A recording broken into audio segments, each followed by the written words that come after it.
Welcome po sa aking YouTube channel. Sa mga hindi pa po nagsusubscribe, please click the subscribe button po. At huwag kalimutang i-click ang notification bell para ma-update po tayo sa mga new upload videos. Ayan, today po ay magluluto po tayo ng munggo. Magiginisang munggo po tayo at ang ating mga sangkap, syempre po. Andyan na po ang ating munggo na pinalambot na po. Ayan na po, pinalambot ko na yan. Andyan po ang ating kamatis, bawang, sibuyas, luya. Ayan din po ang ating dahon ng sibuyas. Mayroon po tayong dahon po ng ampalaya. Mayroon po tayong mga prinitong isda. Siyempre, andyan ang ating oil, ang ating patis, ang ating black pepper, at ang ating asin kung kulang po sa alat. Yan lamang po ang ating mga sangkap. Siyempre, nandyan din ang ating magic sarap. Ang ating mga sangkap po sa ating lulutuing ginisang munggo po.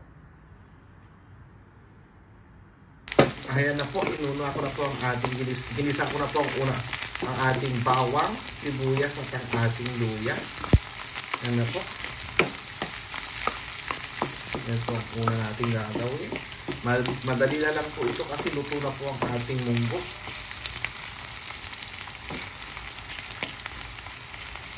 Ayan po. Isusunod ko din ang ating kamatis. Ayan na po, nilagay ko na rin po ang ating kamatis. At nilagyan ko na rin po ang patis.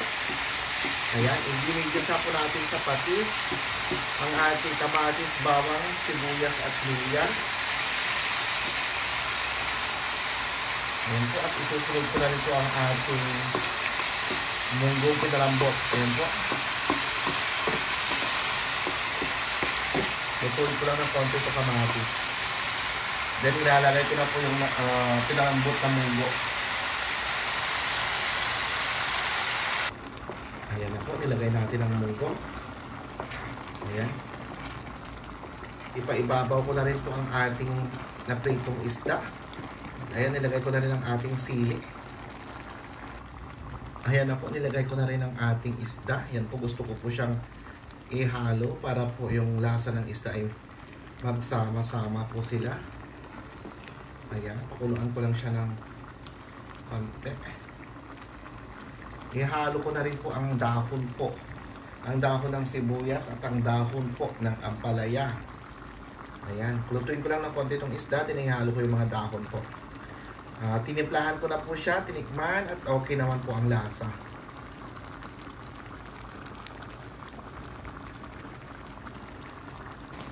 Ayan na po ang ating finished product po. Ayan na po ang ating ginisang munggo. Ayan. Gusto po kasi marami po dahon po ng ampalaya. Ayan po.